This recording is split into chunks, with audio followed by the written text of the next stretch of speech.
everyone, welcome to Spiritual World. This is Jean. I hope you're all doing super well. Recently, I read a book called Secret of the Light.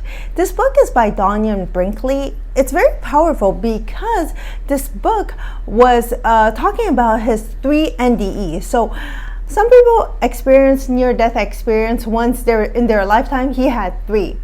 So Dannion Brinkley was actually a bullier. So he was a very popular bullier, and from grade 5 to grade 12.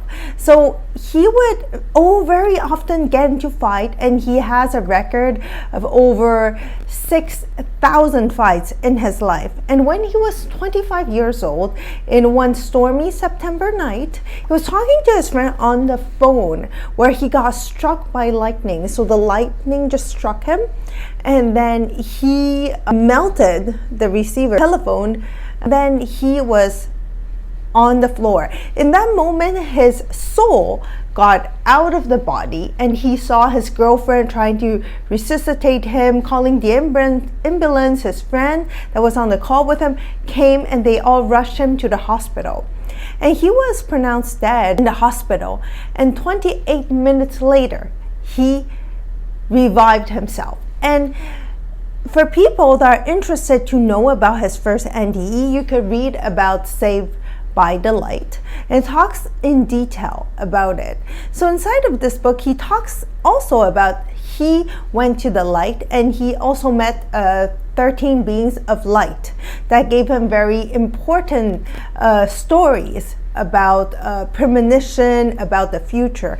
We have to remember this was 1975, but if you want to know more about it, you have to read the book Saved by the Light. So after that, it took for him 2 years to fully recover from this accident. He couldn't walk, and he was dependent of everyone. It was very hard for him to fully comprehend that he could get like over 100 plus premonition about the future, about seeing the Gulf War and see the famine, the nanotechnology, and things like that. It really shocked him.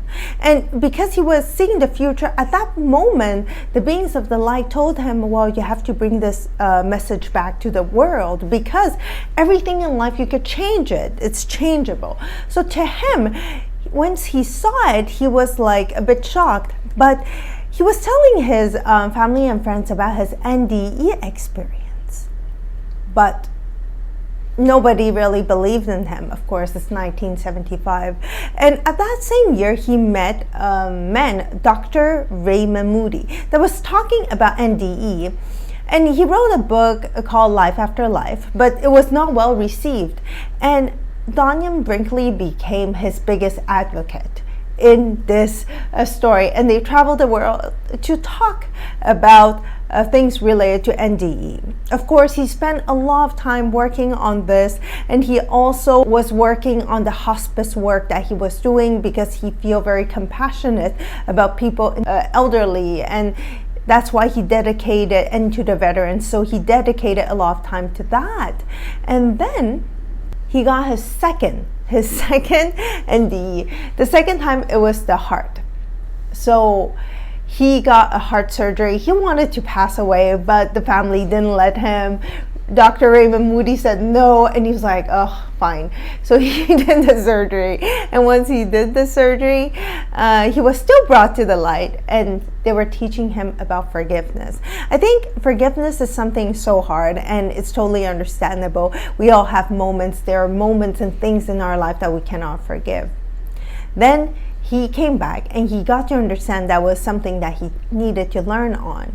Then he had the third NDE. We have to think about it took many, many years, okay? Between the NDEs, his body needs to recover. And his third NDE, he had a brain surgery.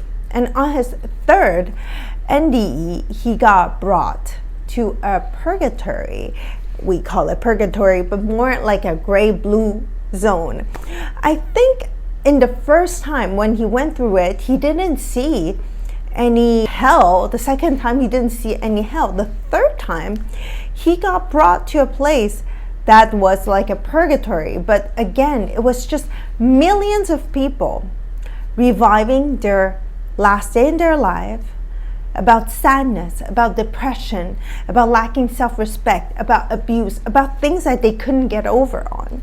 So they were constantly reliving that painful moment in their life, and they were all like excruciating. Some people did not even know they passed away. He actually saw a soul that was a soldier, and I think he was fighting for the war, and he was holding onto this barrel, and he believed that other people are going to come in to save him, and he was stuck in the ocean, but nobody ever came, and he was stuck there, but he passed away.